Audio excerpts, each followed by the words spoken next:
Hi everyone, welcome back to Kalam. Kalam में आपका बहुत बहुत स्वागत है। Today we are going to study about the prime minister. I told you and I promised you that we are going to start with mind map subject wise. This week we are starting with polity. All of you requested, ma'am, you are covering mind maps very nicely, but we want subject wise coverage of the mind maps. हमको नहीं चाहिए कि कभी कोई topic आ रहा है कभी कोई टॉपिक आ रहा है, तो हमको वीकली सब्जेक्ट वाइज आप पढ़ाओ. So I thought, why not start with polity, because polity is the topic which is most dreaded among majority of the students. Not everyone is scared of polity. Polity बहुत easy भी है, बहुत बच्चों को easy लगती भी है, but कुछ बच्चे polity से डरते हैं because they think that polity has to be crammed. Polity को रटना नहीं होता है, पॉलिटी को जस्ट समझने की देरी है. अगर आप बेसिक समझ गए देन आपके लिए पॉलिटी दुनिया का सबसे इजी सब्जेक्ट हो जाएगा. And if you are preparing for UPSC after clearing this exam, which you guys will, because you are very consistent in studying the mind maps, then you will have to deal with polity all your life. आपके आने वाले आगे जो service life है वो सिर्फ polity से ही deal करने वाली है. मेजॉरिटी पार्ट आपकी लाइफ का पॉलिटी बनाएगा. That is why it is important to understand, because you are going to work with prime minister, you are going to work with president, several other ministers, committees, departments. तो आपको इनकी knowledge होना बहुत जरूरी है. Today we are going to cover polity, prime minister in less than 10 minutes. Let's get started. When we talk about prime minister, we know that he is the head of the government. Prime minister कौन होता है? Government का head होता है ना, head of the government होता है. And he is the leader of party, चाहे वो कोalition पार्टी हो, है ना. तो आपको पता है कि prime minister is the leader of the party and he is appointed by the president. कौन इनको अपॉइंट करता है? प्रेसिडेंट अपॉइंट करता है.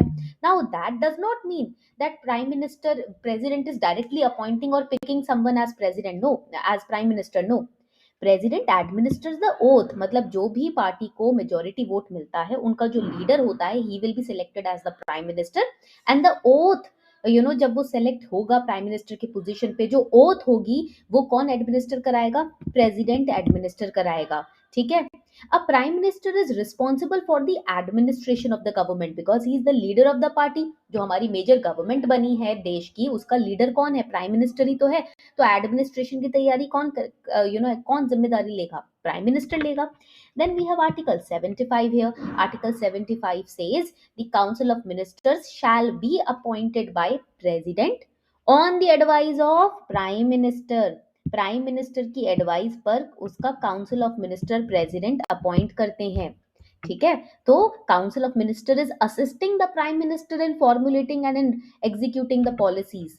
That you have to remember. तो प्राइम मिनिस्टर और काउंसिल ऑफ मिनिस्टर साथ साथ चलते हैं. So when you are preparing this chapter, prepare council of minister simultaneously. ठीक है. Now what are the powers of the prime minister? इनकी powers क्या होती है? बहुत सारी पावर्स हैं. We have executive powers of the prime minister. अब एग्जीक्यूटिव पावर का मतलब क्या होता है? Prime minister we know is the head of the government.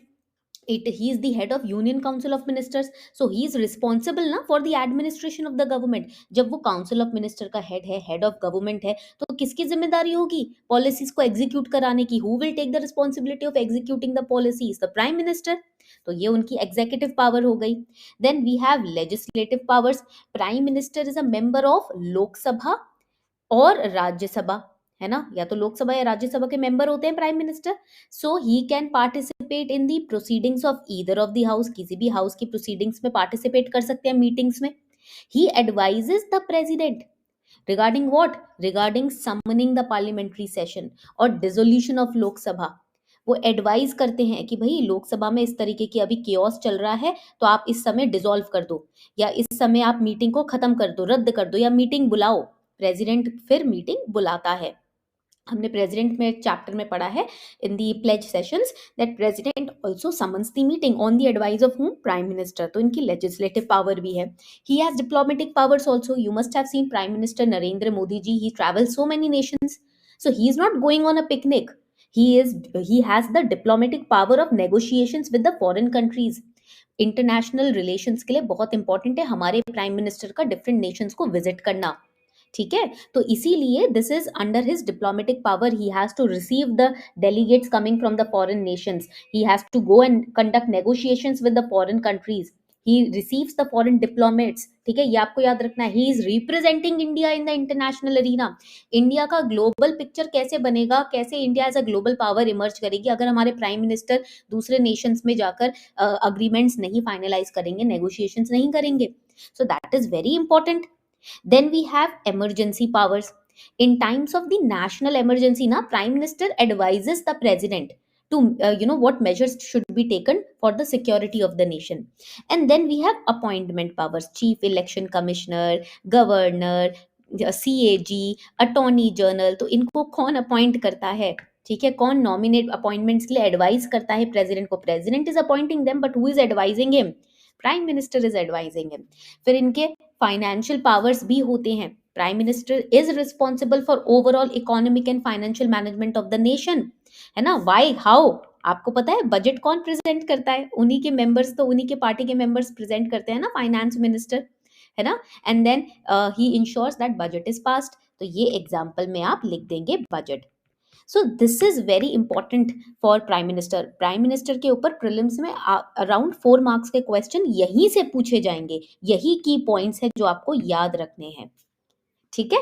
This was all for today everyone. I hope you enjoyed this session. Thank you so much and keep revising. Revise करोगे तो चीजें strongly mind में रहेगी, revise नहीं करोगे तो भूल जाओगे। So keep on revising. Thank you.